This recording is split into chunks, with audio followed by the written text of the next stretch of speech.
All right, you're looking for a delicious and healthy and fulfilling meal to make for your family during the busy week? I'm here in the Price Chopper kitchen with chef and cooking instructor Rachel Ciordas, who's going to show us how to make a spicy Moroccan stew. I want to tell you real quick my story about Moroccan stew and Moroccan chicken. We tried it at the house, my wife and I did. It's the only dish where we had to say, let's order pizza.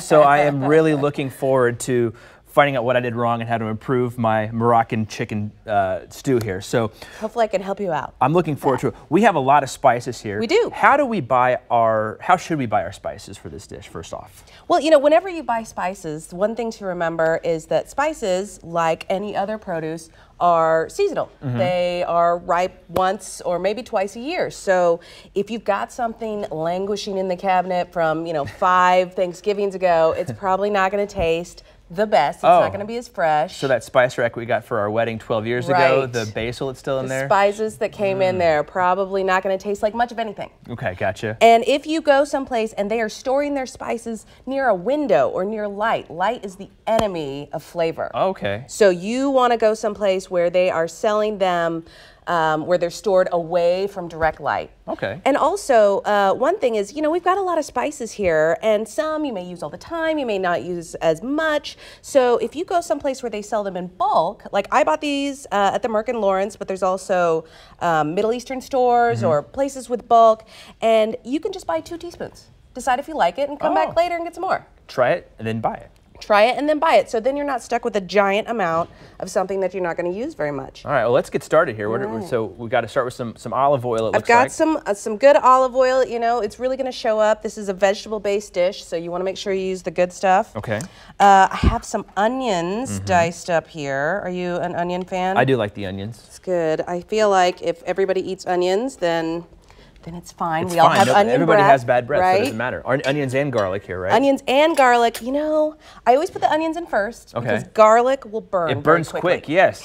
And you can't get it out, no, right? No, you can't. It's always stuck in the bottom of the pan. It's always stuck there, and you just can't pull it out. So I've got some garlic cloves that I've peeled. I really like to grate it on, this is a microplane grater. Okay. But the thing is, it's easy to do, but you have to commit to not using the entire garlic clove because otherwise you've got half a finger. Fingers in there too, That's yeah. right. Now, do you like using regular, because I like to do it quick and buy the cheap, already pre-made diced garlic in the, is that bad? That is a question I get all the time in classes. And I will tell you, the thing is that there's some preservatives that kind of make it taste pickled. Okay. Gotcha. If you're not going to go with the fresh garlic, and I can't convince you to do that, there is a product that is little cubes of frozen garlic. Oh. And it doesn't have that same pickled flavor. So if you go to the freezer section and you just pop them out, beep, and it's a clove of garlic, and there you go. So that's a better plan.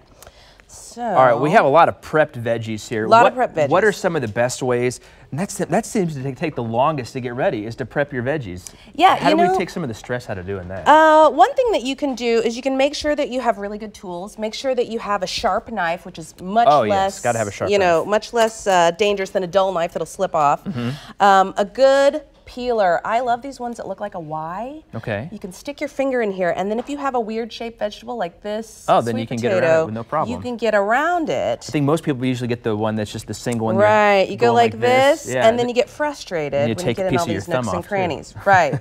And then the other thing that I can tell you is whenever you're doing it, don't feel like you have to be like a chef on TV that goes chop, chop, chop, chop, and really fast, but concentrate on keeping your fingers like this. When you hold your fingers like this, you're much less likely to hurt yourself, which means it's faster in the end. Even if it feels like you're going a little slower, if you hold your hand, if I hold my hand like this and I'm cutting my vegetable, yeah, you're gonna get a finger there. Run into the finger. If I hold it sort of like a claw, then I can easily come in and chop, and I just hit my knuckles with the side of the knife. Well, we didn't quite get to our Moroccan chicken here, but we had some good cooking tips, so that's good. But you are offering classes. Real quick, tell us about those. Yeah, so I offer classes throughout the metro. I've got a Moroccan class coming up in November at the Merck Co-op. Okay. I've got a great Frontera Grill-inspired class at the Olive Tree in Overland Park, and quite a few more. So if you get on my website, I've got a whole calendar that will show you